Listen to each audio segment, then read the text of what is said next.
Il y a quelques heures, j'en ai parlé. Désolé pour le bruit. Mais on m'a dit qu'Obama cite les noms. Donc j'ouvre le bal, n'est-ce pas? Je m'opposerai, moi ainsi que de nombreux compatriotes gabonais dans la diaspora, à toute éventualité de dialogue avec le régime en place, entre parenthèses pour la paix, pour que des gens comme Frank Ping puissent rentrer au Gabon sans se faire arrêter, pour continuer la comédie de son père Jean Ping, pour nous blaguer en 2023. Je dis non. S'il y a une salle où ils se retrouvent, on ira casser la salle là. C'est que les gens vont voir le boucan qu'ils n'ont jamais vu depuis que le monde existe. On dit non. On ne va pas permettre aujourd'hui de laisser des potentiels futurs faux opposants venir encore blaguer les Gabonais en 2023. Parce que pendant très longtemps, l'idée flottait dans la tête de Frank Ping, de son père. Ping est fatigué, mais il ira jusqu'au bout dans sa comédie en 2023. C'est un échec ambulant. Et il est grand temps que les pingistes le comprennent. Bref, son fils est en cavale. Sur lui, il y a un mandat d'arrêt.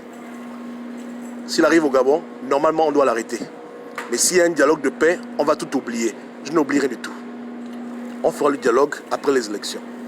Donc, voilà un peu un exemple. Pour ceux qui me disent que Obama dit les noms, voilà un exemple. Lui et tous ses potes, tous les gens qui ont pris l'argent de Brice Lacruche, tous les gens qui sont derrière Ping et qui veulent continuer la marmaille, hein, on dit non.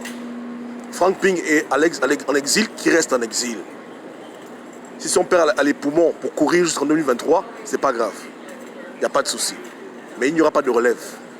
Parce que les personnes qui sont derrière Jean Ping sont comme Jean Ping. Ce sont des comédiens et des comédiennes. Et ils viennent au Gabon en force pour continuer de mentir au peuple, les manipuler. Voici le plan. Je vous répète encore que les émergents ne veulent pas avoir affaire à des Gabonais libres et indépendants.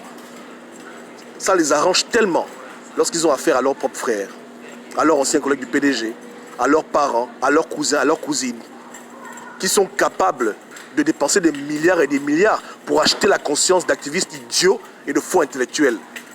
2023, c'est le terminus, tout le monde descend. Ce qu'ils ont fait en 2016 ne marchera plus. Ping n'aura pas d'héritier dans la foutue diaspora. La bagarre, ce sera au Gabon, avec ceux qui sont au Gabon, les chambriers, le reste, mais à l'étranger, il faut qu'il oublie ça. Et son fils doit oublier ça. On a un contre lui, mais il ne pourra pas amener un Gabonais quelque part.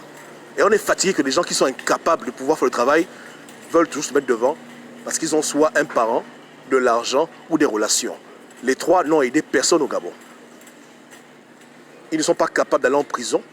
Leurs amis se font arrêter et ils sont à l'étranger. Ce n'est pas des gens qu'il nous faut pour mener une bataille, une lutte sincère pour faire bouger les lignes. Donc, il y a une longue liste.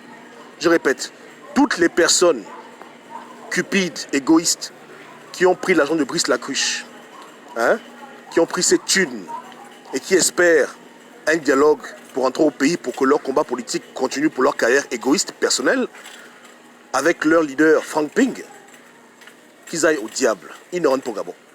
Il n'y aura pas de dialogue. Il n'y aura pas de paix. On reste comme ça. Ils nous ont appris à être radicalisés, on reste radicalisés. Parce que ce serait une erreur monumentale que les Gabonais pensent que ce dialogue va aider le Gabon. Non. C'est pour introduire des chevals de Troie au pays. C'est un dialogue de désordre. Un dialogue d'hypocrites, de menteurs. Des gens qui ont dit on va être résistants, on va être radicalisés. Tout à coup, ils savent que le temps presse. On est déjà en 2020, bientôt 2023. Il faut entrer au pays parce qu'ils connaissent la loi. Ils savent tous ce que la loi dit. La loi est claire. Ceux qui veulent être présidents au Gabon doivent au moins passer 12 mois au Gabon. Ceux qui veulent prétendre être candidats aux élections, il y a un temps de résidence que la loi leur impose. Tout le monde le sait. Donc comme le compte à rebours a déjà commencé, tic-tac, tic-tac, la seule solution qu'ils ont, c'est de dire, écoutez, régime Bongo, on s'arrange. Et nous, on dit non. Il fallait le faire à l'époque quand nos frères avaient été incarcérés. Mais ils ne le font pas pour nos frères. Ils y pensent pour eux-mêmes. On a affaire à une bande d'égoïstes. Ça ne dérangeait personne que les Ibis se fassent torturer en prison, que Pascal Oyobou. Non. Mais tout à coup maintenant, j'entends des rumeurs de dialogue. Parce qu'il y a des connards et des connasses qui veulent devenir présidente à la place de Jean Ping. Il y a des imbéciles qui veulent continuer la comédie. Et c'est ça la diaspora. C'est ça la résistance entre parenthèses. Ils font seulement ce qui est bon pour eux. Pas ce qui est bon pour le Gabon, pour leurs propres frères en prison, c'est uniquement ce qui sert à leur carrière qu'ils vont toujours faire. Le sommet de l'égoïsme. Ils ne se mettent jamais à la place des autres. Ils ne font que ce qui est bon pour eux et leur image. Il n'y aura pas de dialogue. Essayez. On entend qu'il y a des réunions, qu'il y a des rencontres pour arranger. On va venir gaspiller. On reste comme ça jusqu'aux élections. Ceux qui sont en exil, ils restent en exil. Point barre. Jusqu'à ce qu'il y ait 2023, 2024, on ne parle pas de paix. On ne parle pas d'argent, on n'arrange rien. On vous attrape en train de discuter avec les pélégistes, on va vous bastonner. Je vous jure, là on vous attrape avec des émergents, en train de parler des choses du pays, arranger, nous on vient vous taper vous tous. Qui va en prison, va en prison. On va pas tolérer ça. On reste comme ça. Parce qu'on ne peut pas tolérer que lui, parce que c'est le futur président élu de son père, il va pouvoir entrer au pays sans aller en prison. Et les autres ce sont des cons. Hein, les immigrés, ce sont des imbéciles, ce sont des idiots. Dans cette opposition de merde où des gens souffrent et d'autres ne souffrent pas, où il y a des impolis, des paresseux, Joe, il faut essayer. Tentez. Essayez de vous rencontrer pour arranger. On va venir gaspiller. Essayez. Donc déchirez vos passeports, personne ne voyage. Vous n'irez à aucune foutue élection. On est tous à l'étranger, on reste à l'étranger. Donc il faut tester. Vous allez voir la vraie sauvagerie. On va pas tolérer ça. On n'en peut plus les égoïstes. Vous avez tué le combat. 4 ans que nos frères sont en prison. 4 ans que vous ne foutez rien pour eux. Et comme l'élection arrive, maintenant, oh, il faut qu'on arrange. Tout à coup, Ali Bongo n'est plus dictateur. Tout à coup, vous mettez de l'eau dans votre vin. Tout à coup, bon, on va encore faire comment? Parce que vous êtes bloqué. Parce que vous ne voyez pas clair. Parce que Jean Ping a tué vos carrières. Il vous a entraîné dans le radicalisme, non? Il faut maintenant être radical. Qui sorte le plan B? Pour vous, là, pas de dialogue. Allez prendre leurs vidéos. Moi, j'ai beaucoup de vidéos de gens, de déclarations. Je les garde. Ils n'ont pas retourné leur veste pour dire que, bon, la nuit porte conseil. Qu'ils aillent se faire foutre. La nuit ne porte aucun conseil. Ce sont des égoïstes et des gens malsains. Ils n'iront pas au Gabon. Ils restent à l'étranger.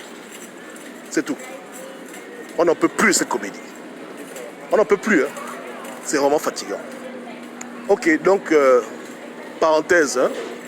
Yeke, ou bien? C'est ça, non? Ou bien c'est pas ça? Ok. Moi, j'ai parlé, oh. Qu'ils essayent eux-mêmes de voir. Ils verront eux-mêmes. On ne peut pas tolérer ça. Jamais. J'aurais été président élu. La seconde où je me rends compte que je n'ai plus de moyens de gagner le pouvoir, j'aurais tout fait pour arranger, pour que mes éléments sortent de prison, les Gabonais rentrent chez eux, et puis je dis, bon, c'est pas grave, dans 5 ans, on va encore recommencer. Mais quand on a des égoïstes, des gens imbus de leur personne, qui savent qu'ils n'ont pas de plan B, qui mènent les Gabonais en bateau, pendant que leurs enfants sont à l'étranger, eux-mêmes ils sont à l'aise avec leurs milliards, et les enfants des autres sont en train de payer le prix. Une crise électorale, il n'y a aucun mort dans sa famille, c'est l'enfant du pauvre qui est décédé. On va tolérer ça? Hein? De tous les Gabonais, il faut qu'il y ait un mécanisme spécial pour que les enfants des riches rentrent au Gabon, pendant que les pauvres sont en prison. Non. En tout cas, c'est tranquille. Il n'y a pas de souci. C'est Dieu qui va gérer ce genre de choses. Nous, on fera l'autre part. J'ai dit pas de paix, pas de dialogue, pas de réconciliation. Élection, après on pourra voir maintenant.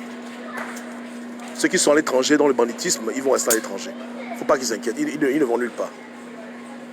Et si vous les voyez rentrer au pays, malgré nos menaces, ce sera la preuve que ce sont des gens du régime.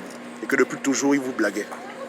C'est tout, hein, parce que celui qui rentre au pays, après avoir dit aux Gabonais que prenez les rues, et que rien ne lui arrive, comprenez que voici le nouveau pion du régime, c'est tout.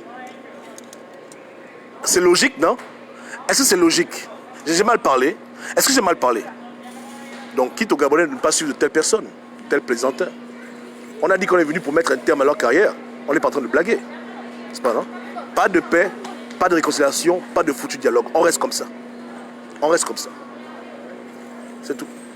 Que Dieu ait pitié des prisonniers politiques et des familles endeuillées par les idioties des élections de 2016. Que Dieu ait pitié de nous. Ciao, ciao.